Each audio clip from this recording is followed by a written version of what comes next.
Pronto, hello, 3 tin cars video, all restored. Well, as best I can do them anyway. So the first one there is the one that's got no markings on it. Now, yes, I took it apart. It's very heavy gauge tin plate. So that would mean it is not Chinese. And nor is it Russian. So that leaves it could be anything then, couldn't it? Very difficult to know. I managed to clean the interior with a damp cotton bud. It's the best thing to use, really. I couldn't get the rust off the wheels on the other side. I did have a go at it, but at least they don't look quite as dull as they did now. They don't look quite so, like, rusty looking, if you understand. Yeah, but as I say, it's very heavy gauge tin plate. And very difficult to, I don't know, I have no idea where this comes from. I mean, if it was German, it would say so somewhere.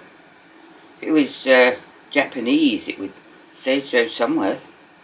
It's certainly not British, is it? So, I don't know.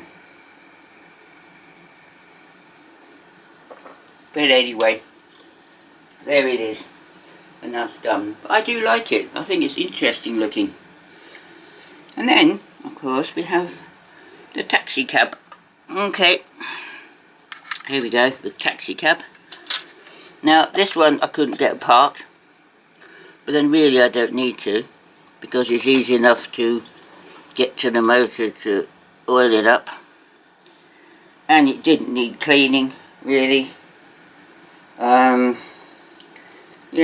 as I say, it says foreign, so you know, you can make your mind up about where you think that comes from.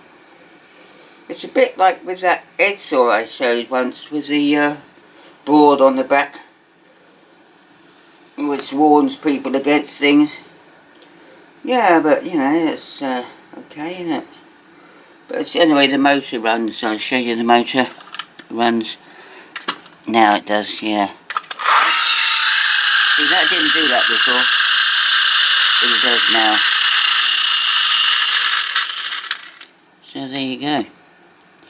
There's that one. The taxi. I think it looks nice. Foreign, it says. That could mean anything, couldn't it? Anything it could mean. And then we got the this red Chinese car.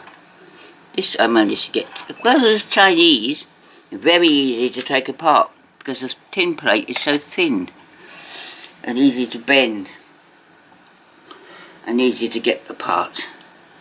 But yes, I took the roof off, I cleaned the roof, I cleaned all the interior, I oiled the motor.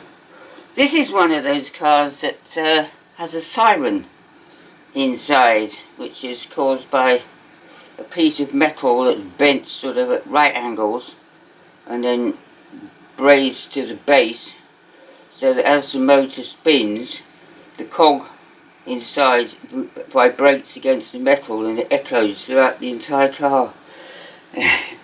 I mean, this is what they generally use on fire chief cars or police cars with a siren effect, but it has it on this.